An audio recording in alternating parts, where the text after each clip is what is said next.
Hai minasang, konnichiwa. Kembali lagi bersama saya Yusuf. Jadi di video kali ini kita akan mempelajari bab 18. Oke, di bab 18 ini kita akan belajar apa saja? Mari kita simak bersama-sama. Yang pertama adalah koto ga dekimasu. Yang kedua, koto desu. Yang ketiga, mae ni. Dan yang keempat, cara penggunaan naka-naka. Dan yang kelima, penggunaan kata zehi. Ya, di bab ini kita akan belajar perubahan kata kerja yang baru, yaitu perubahan kata kerja kamus. Ya, kata kerja bentuk kamus. Oke, langsung saja kita ke materinya, yaitu perubahan kata kerja bentuk kamus. Perubahan kata kerja bentuk kamus itu ditandai dengan akhiran u, merupakan bentuk dasar dari kata kerja. Jadi kalau minasang melihat di kamus itu tidak ada yang bentuk mas, tidak ada yang bentuk t gitu ya, tidak akan ketemu di kamus. Nanti ketemu di kamus itu bentuk kata kerjanya itu kata kerja bentuk u atau bentuk kamus ini ya. Oke, masih ingat ya bahwa kata kerja itu ada 3 golongan ya, golongan 1, golongan 2, dan golongan 3. Ya, golongan 1 itu ada beberapa jenis ya, dimana akhiran bunyi sebelum mas itu ada beberapa variasi. Yang pertama, shichi bigiriki mini i. Jadi yang akhiran si kita ubah ke bentuk su ya, deretan u. Kalau kemarin di perubahan kata kerja bentuk nai itu ke deretan a, masih ingat ya. Terus sekarang ke deretan u. Ya, minasang memang di bab-bab belasan ini akan dihujani banyak bentuk kata kerja ya. Variasinya bermacam-macam. Oke, namun di bab 18 ini kita akan khusus membahas tentang bentuk kata kerja kamus ya. Kita lanjut ke ci ya. Ke ci itu contohnya ada machimas berubah menjadi matsu. Jadi deretan ci ke deretan u, kan ada ta, ci, tsu, te, to ya. Kalau masih ingat belajar hiragana katakana itu ada ta, ci, tsu, te, to. Kemudian ada bi ya, berarti ba, bi, bu gitu ya. Bu berarti dari yo bimas menjadi yo bu. Kemudian gi, ga, gi, gu. Nah, isogimas menjadi isogu. Magarimas, ri, magaru ya. Ra, ri, ru gitu ya. Kemudian kakimas menjadi kaku, yomimas menjadi yomu, sinimas menjadi sinu, kaimas menjadi kau. Oke, itu tadi yang golongan 1 kita warnai hijau, perubahannya polanya sudah kita belajar barusan ya. Tolong diingat-ingat bahwa kalau bentuk kamus itu kita ambil yang deretan u, sedangkan yang bab-bab sebelumnya kita sudah belajar bentuk nai itu kita ambil yang deretan a. Oke, kita lanjut ke golongan 2. Golongan 2 ini perubahannya masih simpel ya, sangat simpel, itu yaitu tinggal masnya hilang kita ganti ru. Contohnya di sini kita ada tabe mas menjadi taberu. Kemudian yang golongan 3 kimas itu menjadi guru. Nah, golongan 3 ini masih sama seperti bab-bab sebelumnya bahwa golongan 3 itu perubahannya tidak berpola, tidak beraturan, sehingga minasang tinggal menghafalkan saja karena cuma ada 2, simas dan kimas. Oke, untuk yang lebih lengkapnya minasang bisa latihan di Minano Nihongo Renshu A yang bab 18 itu ada daftar perubahan kata kerja bentuk kamus. Seperti itu polanya. Jadi yang golongan 1 itu polanya dari deretan i kita ubah ke deretan u. Kemudian yang golongan 2 itu masnya hilang kita ganti ru. Kemudian yang golongan 3 itu perubahannya sudah ditentukan sebelumnya. Jadi kalau Kimas menjadi Guru, itu contohnya seperti itu. Kalau Simas menjadi Suru. Nah, cuman ada 2 itu, Kimas dan Simas saja. Jadi dihafalin aja bentuk perubahannya. Oke, kita lanjut ke materi pertama, yaitu kata benda atau kata kerja kamus. Kemudian kita tambahkan koto, kemudian gak dekimas. Itu artinya bisa. Kalau dalam bahasa Indonesianya bisa. Contohnya, saya bisa menulis hiragana. Saya bisa menulis hiragana. Ya. Menulis itu kata kerja ya. Berarti kalau kata kerja pakai pola kata kerja kamus ditambahin koto. Watashi wa hiragana o kaku koto ga dekimasu. Ya. Jadi kakimas itu kita ganti ke kata kerja bentuk kamus, itu menjadi kaku, kita tambahin koto, kemudian ga dekimas, artinya bisa menulis gitu ya. Jadi ga dekimas itu artinya bisa menulis. Watashi wa hiragana o kaku koto ga dekimasu. Hai, contoh yang kedua, saya bisa berbahasa Jepang atau saya bisa bahasa Jepang gitu ya. Saya bisa bahasa Jepang itu karena kalau bahasa Jepang itu kata benda ya. Kita ambil kata benda. Kita ambil kata benda, maka watashi wa nihongo ga dekimasu. Saya bisa bahasa Jepang ya. Nihongo itu kan kata benda ya. Nah, kalau kata benda tidak usah tambahin koto, langsung saja ga dekimasu ya. Jadi sebenarnya koto di situ adalah membendakan kata kerja, membuat kata kerja menjadi kata benda. Jadi ditambahin koto. Karena kalau kaku saja, itu di contoh yang satu tadi, contoh nomor 1 tadi, kalau kaku itu masih kata kerja, tidak bisa ketemu ga dekimasu. Makanya kita tambahin koto supaya bisa menjadi kata benda.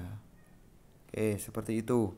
Minasang bisa latihan terus, terutama di Renshu-B itu ada latihan. Minasang bisa coba untuk mengutak-atik bentuk kata kerja ke bentuk kamus, kemudian merubah ke bentuk ga dekimasu. Oke, kita lanjut ke materi kedua, itu watashi no shumi wa kata benda atau kata kerja kamus koto desu.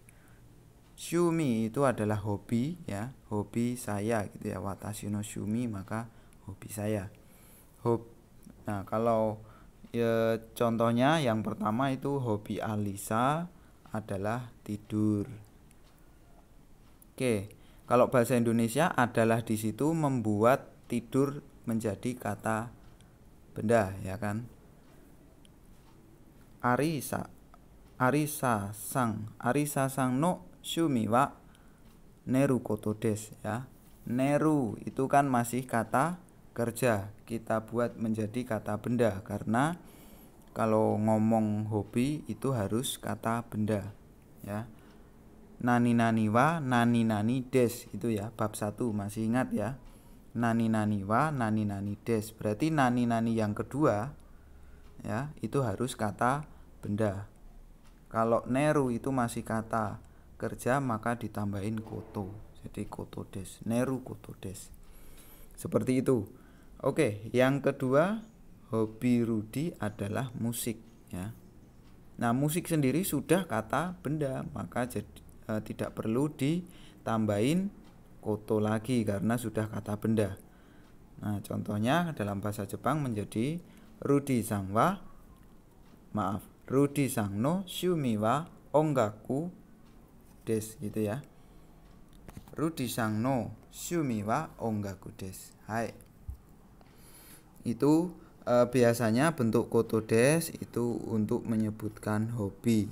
Kalau pada bahasa Jepang level minasang ya, level N5 atau level pemula gitu, bentuk koto desu itu masih biasanya disebutkan untuk hobi. Terutama buat minasang yang mau mensetsu, wawancara kerja dengan perusahaan Jepang, itu kan mau nyebutin hobi itu pakai pola ini.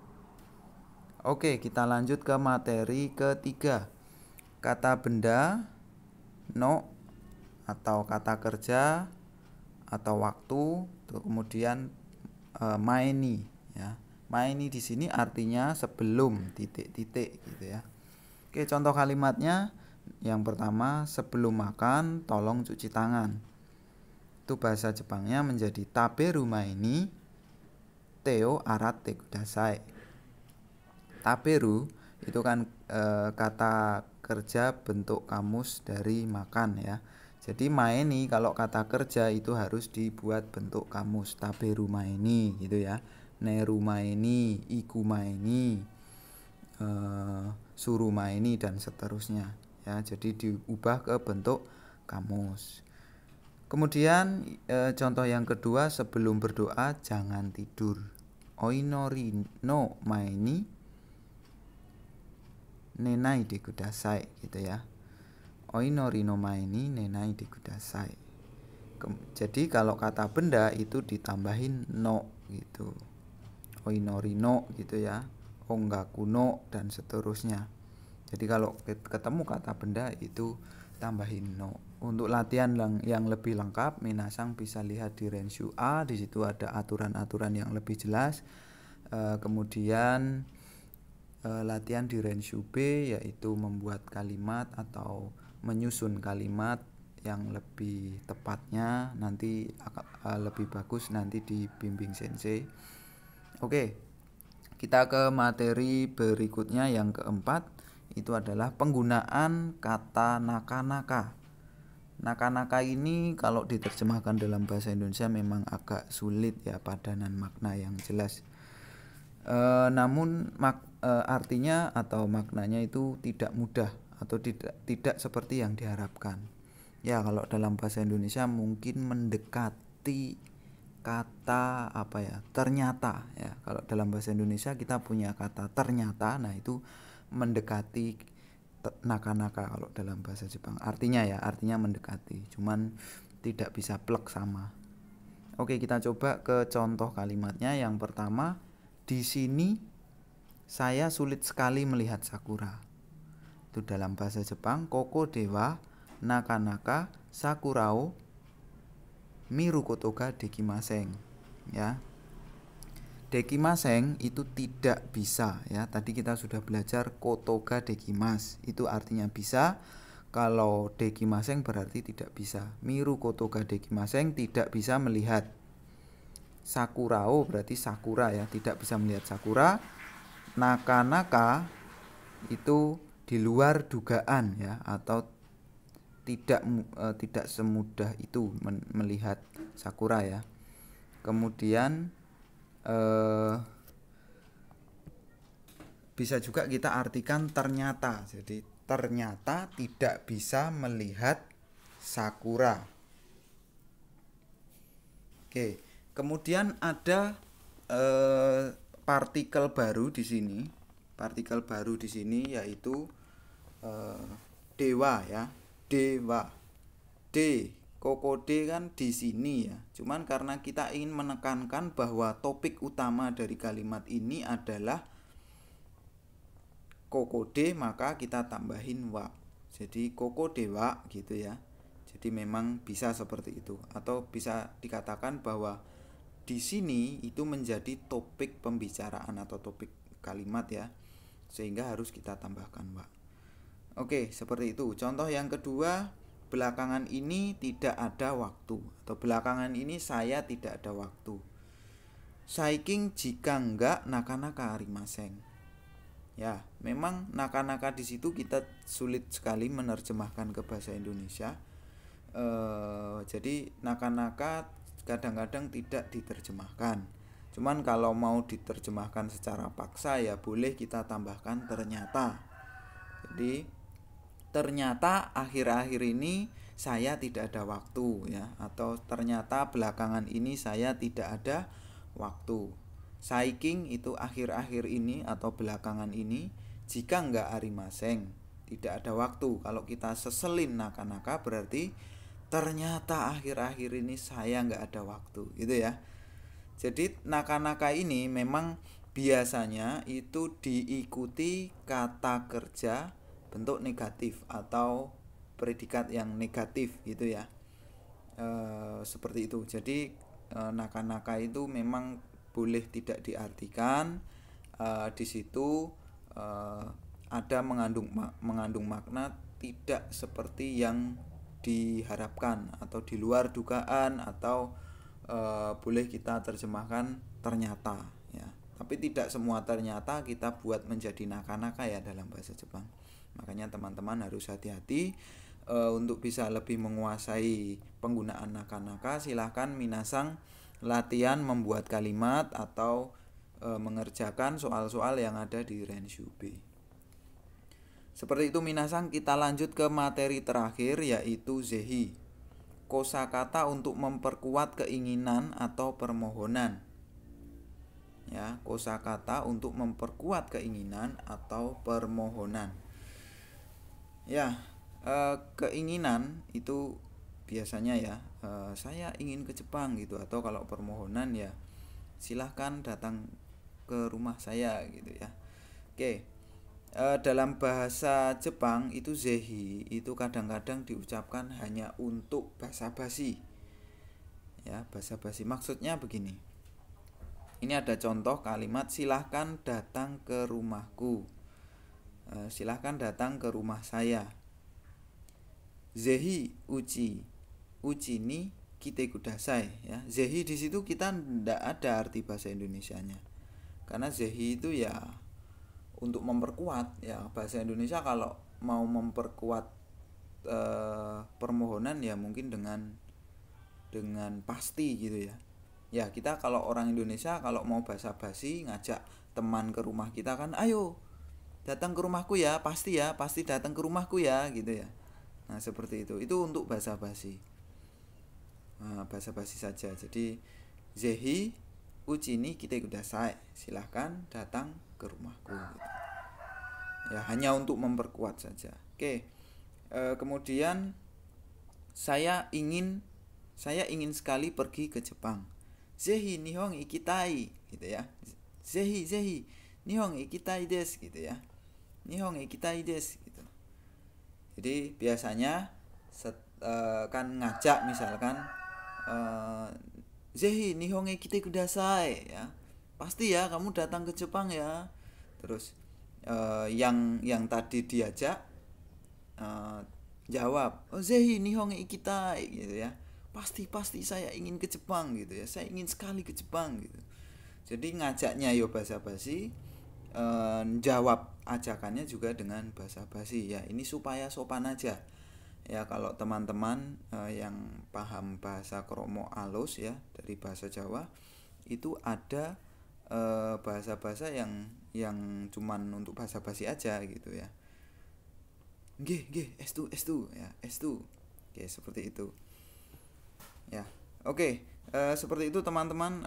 Minasang bisa latihan lebih banyak di buku Minano Nihongo bagian Renshu A, itu dipahami aturan-aturannya. Kemudian di bagian Renshu B ada latihan-latihan membuat kalimat dan latihan-latihan menyusun kalimat. Kemudian di bagian Renshu C ada latihan-latihan percakapan. Di situ minasang bisa mengasah kemampuan bahasa Jepangnya. Dan jangan lupa di bab 18 ini, sebelum minasang terjun dalam latihan-latihan yang lebih serius, pastikan minasang untuk menguasai dulu perubahan kata kerja ke bentuk kamus supaya lebih lancar dalam melakukan latihan-latihan. Oke, seperti itu minasang penjelasan pada hari ini, pada video ini ya. Sampai jumpa di video berikutnya. Terima kasih telah menonton. Jangan lupa kalau ada yang mau ditanyakan, tuliskan di kolom komentar. Dan bisa juga tanyakan langsung kepada masing-masing sensei. Hai minasang, sore dewa owarimashou. Dewa mata tsugino video desu ne. Mata ne.